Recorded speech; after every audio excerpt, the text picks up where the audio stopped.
দিল্লি বিধানসভা নির্বাচনে বিজেপির জয়ের পর এ রাজ্যের বিজেপি কর্মীরা বিজয় মিছিল করেন।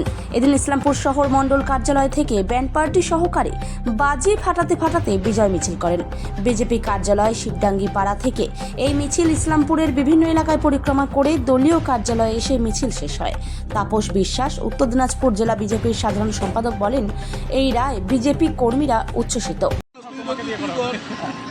দাদা, আজকে এই জয় কি দেখছেন, কিভাবে আগামী বিধানসভা বা কি বলবেন এই র্যালি এবং এই যে জয় নিয়ে কি বলবেন?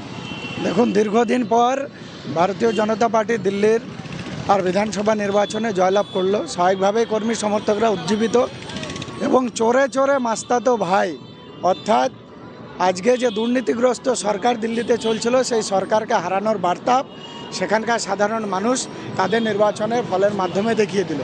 আর চোরেদের যিনি রানী আর কেজরিওয়ালের যিনি দিদি, সেই ভাইয়ের পতন আজকে হলো আর দিদির পতন আগামী 26-এর নির্বাচনে হবে।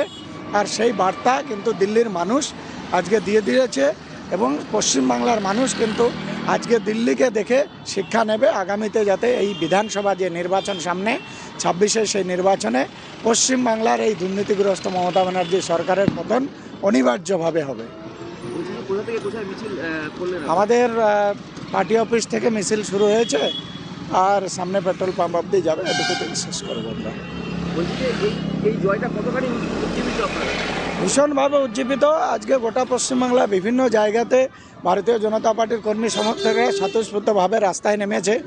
স্বাভাবিক দুর্নীতিগ্রস্ত সরকারকে যে হারানোর প্রয়োজন, সেটা শুধুমাত্র ভারতীয় জনতা পার্টি নয়, আমরা আজকে এই র্যালির মাধ্যমে রাস্তার ধারে দুপাশে যে মানুষ, সাধারণ ভোটার, তারাও কিন্তু তাদের যে স্বতঃস্ফূর্ত এই মিছিলে তাদের যে সমর্থন আর হাত নেড়ে সমর্থন করা, সেটাতেই প্রমাণিত হয় যে আর মানুষ কিন্তু উজ্জীবিত।